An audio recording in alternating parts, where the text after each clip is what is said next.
Et maintenant, alors que la situation politique aux États-Unis et les décisions prises par Donald Trump concernant, entre autres, la crise climatique, les investissements dans les énergies fossiles inquiètent. Il y a aussi l'annonce du dépassement de 1,5 degré Celsius de réchauffement pour la première fois pendant 12 mois consécutifs. C'est des données, c'est des événements qui nous marquent, qui nous troublent, qui nous inquiètent. Il y a le rapport d'Oxfam paru juste avant la COP26 en Azerbaïdjan, qui est encore tellement d'actualité aujourd'hui. Et pour en parler, j'ai le grand bonheur d'accueillir Julie McClatchy, qui est analyste politique à Oxfam Québec. Bonjour Julie. Bonjour. Merci beaucoup d'être là pour en parler avec nous. C'est ça, c'est un sujet qui est vaste, qui est cossu. Vous avez fait un travail absolument fabuleux avec ce rapport-là. Moi, j'ai lu le résumé. Évidemment, c'est plus digeste pour moi de le consommer de cette manière-là. D'emblée, on peut se demander, c'est quoi les liens entre les inégalités économiques et les émissions carbone? On ne fait pas toujours ce lien-là quand on n'a pas de connaissances sur le sujet. Donc, comment est-ce que tu peux nous expliquer ça, ce lien-là entre les deux? Oui, bien, à la base, le narratif d'Oxfam, c'est vraiment de dire que la crise climatique est en grande partie une crise des inégalités. On parle d'une minorité d'ultra-riches, souvent situés dans les pays un petit peu plus nantis, les pays du Nord, plus souvent qu'autrement, qui sont responsables d'une grande partie des émissions, alors que les populations les plus pauvres ou les moins bien nantis vont subir principalement les conséquences, ou souvent vulnérabilité économique veut aussi dire vulnérabilité climatique. On a sorti un rapport, comme tu viens de le mentionner, à l'aube de la COP en novembre dernier, où on vient souligner par des démonstrations que les habitudes de consommation, donc on parle de consommation de produits de luxe, des jets, des yachts, etc., et les habitudes d'investissement des individus les plus riches sont massivement responsables de l'épuisement du budget de carbone planétaire. Et là, j'ai quelques chiffres pour vous. Oui, en exemple, ça vaut la peine parfois d'être c'est choquant quand même. Oui. C'est ça, c'est de dire que la moitié des émissions mondiales proviennent des 10% les plus riches, que le 1% par revenu est responsable de plus d'émissions que les 2/3 des individus sur la planète. Et au Canada, on n'est pas si différent. Le 0,1% de nos plus riches émettent plus que 20% les plus pauvres. Comment ils font ça? Comme je l'ai mentionné, mode de vie ultra polluant avec leur consommation, investissement dans les énergies fossiles, donc des secteurs qui sont très hauts en émissions carbone. Et là, c'est d'actualité par leur pouvoir oligarchique. Tranquillement, les individus les plus riches s'en viennent dans les postes de contrôle, les postes de décision. Donc, ces plus riches-là vont venir dicter les règles du jeu en fonction de leurs propres intérêts. Et oui, on le voit au niveau individuel, mais encore plus, on le voit au niveau étatique également, avec les grands pays les plus pollueurs, dans les grands forums environnementaux comme la COP, dans les forums comme le G20, qui prennent contrôle de la discussion et freinent les possibilités d'avancement. Oui, puis je trouve que ça a été particulièrement évident en 2024. Dans les COP, là, ça a été extrêmement difficile à ce niveau-là pour tous les organismes et organisations comme Oxfam, là, qui sont là pour défendre le vivant. Oxfam a également publié un rapport avant celui-ci, soit en 2023, qui s'appelait « Égalité climatique, une planète pour les 99%. » Qu'est-ce qui était ressorti de ce rapport? Parce que vous vous êtes appuyé aussi sur ce rapport précédent pour émettre le nouveau rapport de 2024. Tout à fait. Dans le fond, c'était une première activité, une espèce d'objectif pour mettre la table, pour justement que les gens comprennent bien ce nexus-là entre inégalité économique et inégalité climatique. Et surtout, c'est un rapport qui sortait dans un contexte un petit peu plus rapproché de polycrise, donc post-pandémie, alors qu'à la fois crise économique, crise climatique, l'inflation ici au Québec, on l'a vu, nos paniers d'épicerie qui sautent, crise du logement. Donc, on a vraiment sorti un rapport dans un contexte plus rapproché post-pandémie pour vraiment venir expliciter ces nexus-là. Puis bien évidemment, on a sorti plusieurs statistiques chocs au moment. Puis surtout, on a mis la table pour des solutions aussi. C'était la première fois qu'on sortait avec ce type de solution-là à la genèse des solutions économiques et climatiques. Donc, de taxer les ultra-riches et les grandes entreprises les plus polluantes de ce monde. J'en nommerai pas, mais vous pensez bien à celles que vous pensez. Quelques-uns. Voilà. D'investir aussi dans une transition qui est accessible aux individus les plus précaires dans cette crise économique-là. Puis bien évidemment, au Canada, ça nous concerne plus particulièrement, arrêter les subventions aux énergies fossiles. On a une économie qui est très dépendante de cette énergie-là. Donc, est-ce qu'on peut avoir, tu sais, des discussions sur comment est-ce qu'on se désengage? Oui. Voilà. Oui. C'était vraiment sur toutes les bouches dans la dernière année aussi. Et c'est pas nouveau, là, je dis dans la dernière année, mais ça date de beaucoup plus loin que ça. Et justement, là, tu parlais des solutions ou des recommandations de ce rapport-là. Quand on les écoute, on se dit, OK, oui, ça peut nous sembler évident pour les personnes qui sommes du côté où est-ce qu'on veut changer les choses, changer le système, les États. Mais concrètement, est-ce qu'il y a une réponse favorable? Je ne crois pas pour l'instant. Est-ce qu'il y a quand même des réactions par rapport à ces solutions proposées, à ces recommandations de la part des instances gouvernementales, législatives? Est-ce que vous sentez chez Oxfam Québec qu'avec ce que vous soumettez là, il y a quelque chose, un changement qui s'amorce à tout le moins? Écoutez, c'est certain qu'on ne sera jamais satisfait, puis je serais quand même tentée de dire partiellement. Je pense que tout n'est pas... on ne fait pas sourde oreille. On ne peut pas faire sourde oreille à l'époque où on est à ce type de discussion-là. Quelques manifestations, justement, peut-être de cette écoute-là, on aurait des pays comme la France, l'Allemagne qui ont renforcé les impôts sur les grandes entreprises polluantes qu'on a vu dans la dernière année. Puis, tu sais, chez Oxfam, ça fait des décennies qu'on veut le faire, ce nexus-là qu'on crie. Puis là, au moins, finalement, on voit une convergence des forums comme la COP, où la finance climatique, la responsabilité historique des pays du Nord devient le sujet central, et des forums comme le G20, où on focus la discussion sur la taxation des ultra-riches, de l'extrême richesse. Donc, on voit vraiment qu'il commence à se créer un momentum sur la scène internationale. C'est vraiment là pour que les individus, les entreprises paient leur juste part. Cette phrase-là a fait partie des discours politiques, a fait partie lors de l'Assemblée des Nations unies, a été prononcé, le rapport d'Oxfam a été cité. Donc, est-ce qu'on voit qu'il y a partiellement une porte ouverte, au moins un écho? Oui, tout à fait. Oui, parce que la conversation est là et il y a le sentiment de l'importance de l'adresser vraiment directement. C'est plus comme un des sujets parmi la longue liste de choses à aborder, ça devient central. Bien, exactement, un peu comme la notion d'oligarchie. Je pense qu'avant, on la voyait beaucoup dans des discours de groupes engagés. On se disait, bon, ça c'est radical et tout. On voit maintenant le président Biden utiliser le mot oligarchique. Donc, je veux dire, ça, c'est un exemple. Le langage change aussi, ça, c'est incroyable. Exactement. À ce point-ci. Oui. Et là, en quoi les émissions émises par les ultra-riches influent sur la dégradation du climat? Tu nous as donné quand même une statistique tout à l'heure par rapport à ça. Concrètement, des exemples, parce qu'on se dit, oui, les ultra-riches, bon, OK, ils ont un contrôle, ils dépensent peut-être plus, mais on dirait que concrètement, on ne voit pas l'ampleur de leur impact. Oui, c'est vrai que c'est une notion qui est assez floue.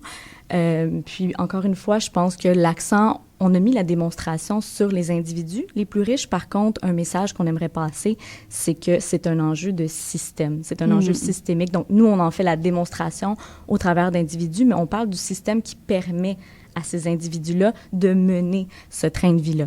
Un exemple encore plus frappant que je pense que plusieurs personnes d'entre nous connaissent, la fameuse pop star Taylor Swift qui utilise son jet privé aller-retour pour faire ses spectacles, aller au match de son nouveau copain Kelsey.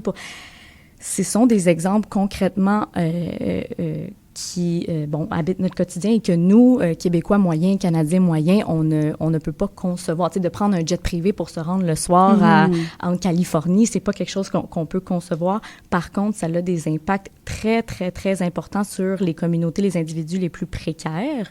C'est certain. Dans le dernier rapport qu'on a produit en 2024, on a fait la démonstration de l'impact des émissions carbone sur d'abord les inégalités économiques, la faim dans le monde et la mortalité dans le monde aussi. Et là, ces liens directs qui sont faits, ça ressemble à quoi, là? Si on les nomme plus concrètement, ça ressemblerait à quoi? Donc, par exemple, on sait que, les émissions carbone, plus il y a d'émissions carbone dans l'atmosphère, plus les températures se réchauffent. Donc, les températures plus élevées viennent impacter la croissance économique actuelle. Comment? Bien, en changeant la productivité du travail, par exemple, productivité agricole, consommation d'énergie qui augmente. Oxfam calcule qu'une décennie d'émissions liées aux investissements seulement de ces 50 milliardaires-là qu'on a regardés dans notre rapport entraîne 250 milliards de dollars de dommages économiques au niveau planétaire, soit l'équivalent d'un PIB comme celui d'un pays comme la Bulgarie, par exemple, au complet. Oui. On parle de décennies d'émissions qui sont liées à la consommation, donc on disait de jets et tout ça, qui ont provoqué des pertes de récolte, par exemple, et ça nous affecte directement ici en Amérique du Nord, grands producteurs de blé, de maïs. Donc en plus d'être une perte de revenus, dans les 10 dernières années, on aurait pu nourrir 10,3 millions de personnes par année si on n'avait pas eu l'impact des émissions de ces 50 milliardaires-là seulement. 50 milliardaires. Les 50 plus grands milliardaires de notre planète. Oui. Et ça vous donne un échantillon très minime. Donc, nos estimations sont très conservatrices, encore une fois.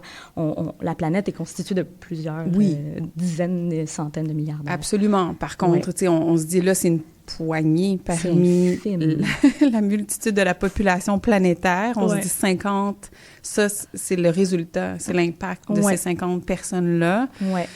C'est effarant, évidemment. Certains pourront penser que c'est exagéré. On se dit, ben voyons donc, ça se peut pas.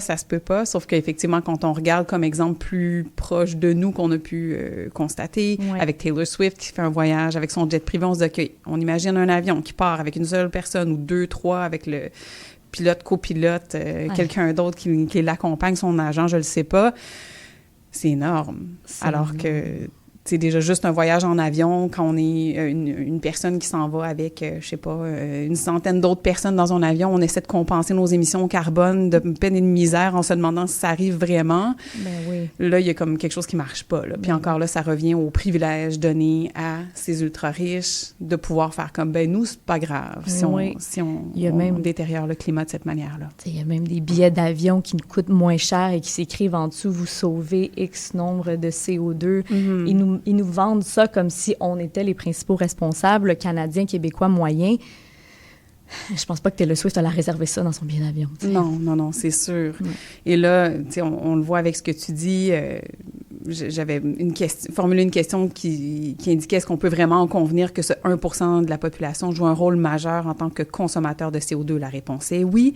Et qu'ils sont indirectement responsables de rejets de GES dans l'atmosphère par le biais de leurs investissements. Ça, tu l'as dit aussi en introduction.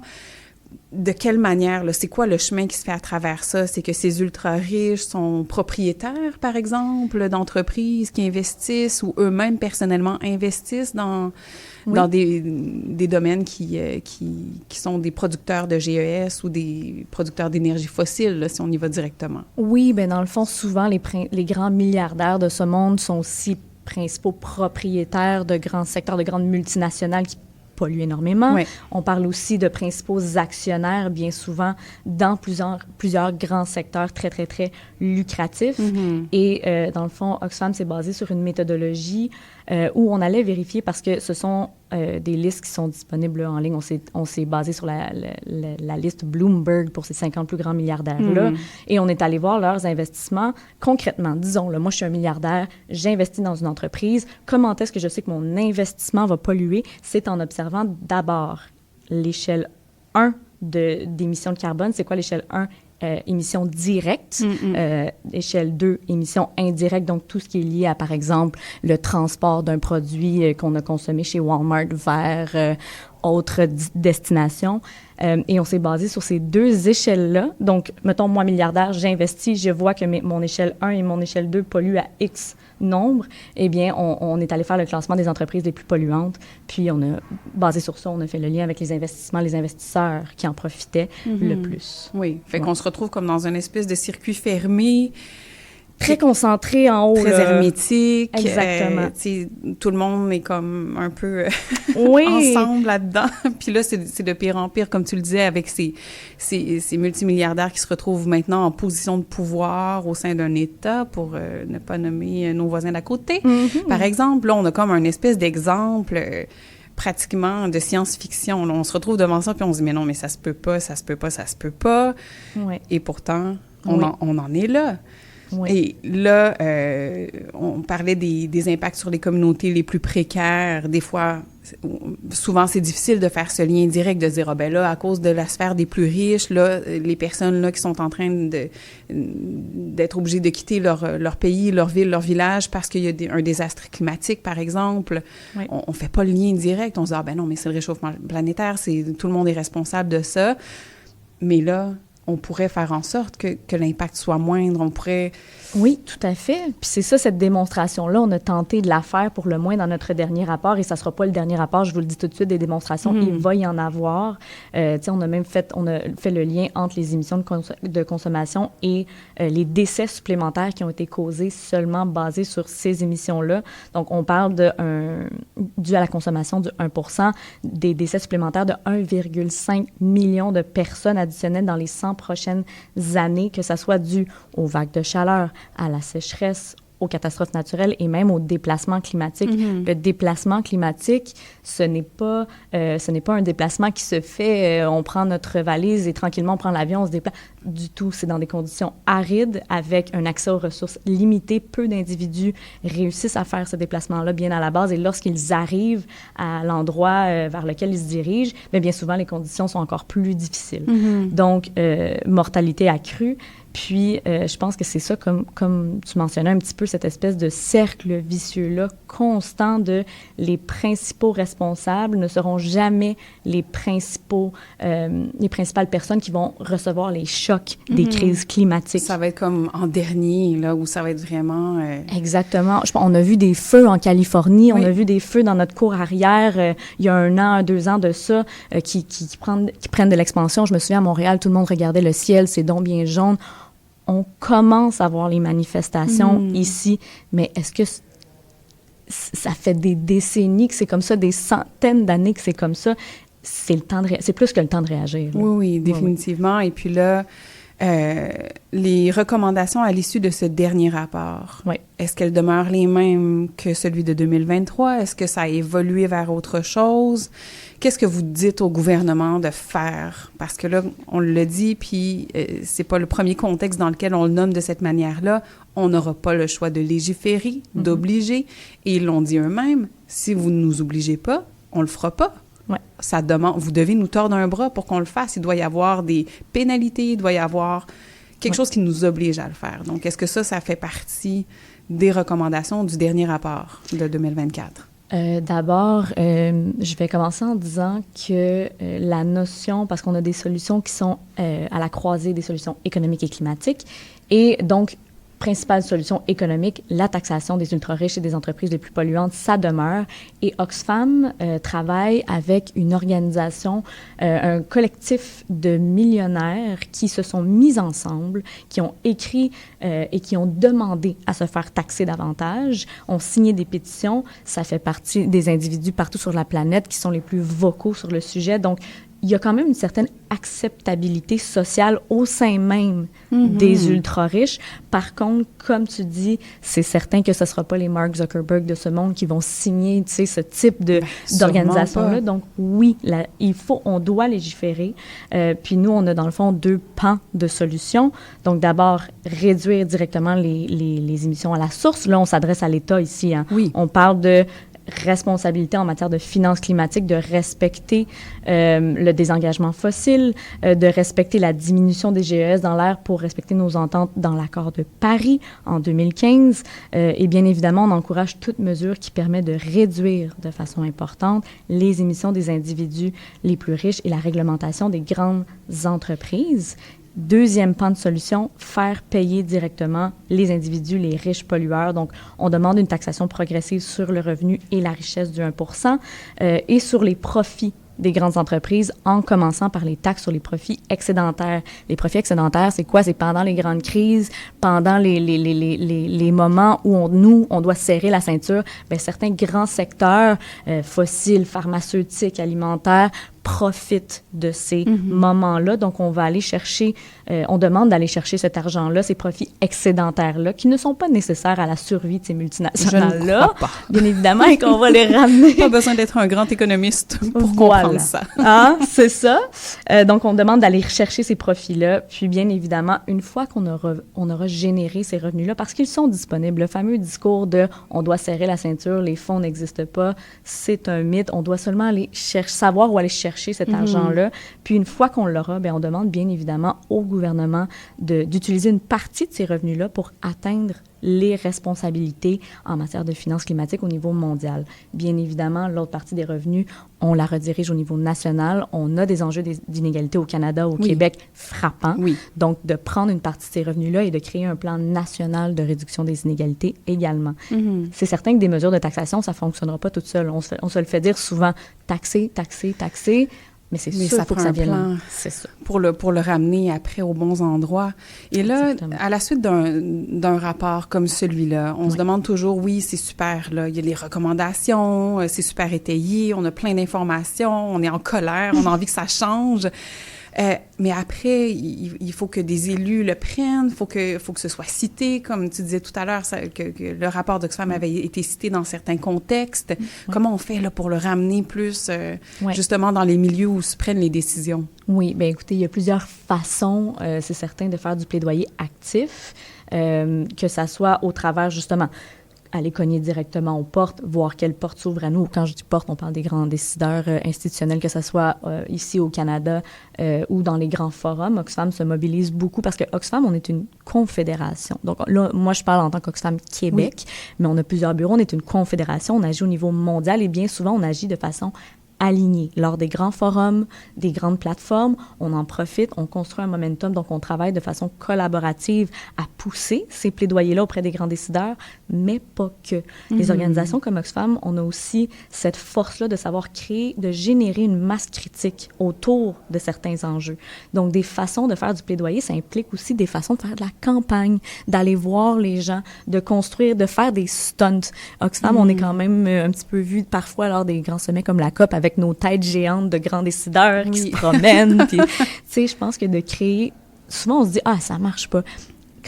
Des fois, je pense que la pression simplement symbolique que mettent ces gestes-là, le fait d'avoir dans les discours médiatiques un changement de narratif, ça vient pas de n'importe où. Si on les poussait pas, ça serait pas là. Oui. Fait que concrètement, je pense que c'est multifacette. C'est de, oui, passer par les chemins institutionnels, mais aussi passer par les chemins qui permettent à la grande population, au grand public, d'avoir une voix aussi. Parce que nous, au final, on n'est que le vecteur de la masse critique. Fait que je pense que c'est d'allier toutes ces solutions-là. Puis souvent, bien, on est bien satisfait du résultat. Là, quand même. Et sur le site d'Oxfam Québec, entre autres, là, pour les personnes qui se trouvent ici au Québec, on peut trouver notamment les rapports que vous émettez, de l'information complémentaire également. On peut y trouver des pétitions à signer, des actions à prendre également. Donc, ça vaut la peine d'aller visiter le site, de s'abonner aux pages sur les plateformes médias pour se tenir au courant là, de ce qui se fait puis de ce qui peut être fait aussi par la communauté. Tout à fait. Puis, tu sais, c'est certain qu'on a des parcours de l'engagement. Là. On a une infolettre, comme tu dis, on a des façons de s'engager aussi. On annonce nos événements. On publie l'ensemble de nos rapports, de nos lettres ouvertes. On a un blog ici. Des fois, les rapports, ça peut être lourd et condensé. On écrit des notes de blog. On est là pour interagir. C'est ça notre priorité. Fait que s'il y a une façon que vous souhaitez interagir avec nous, on va la prendre.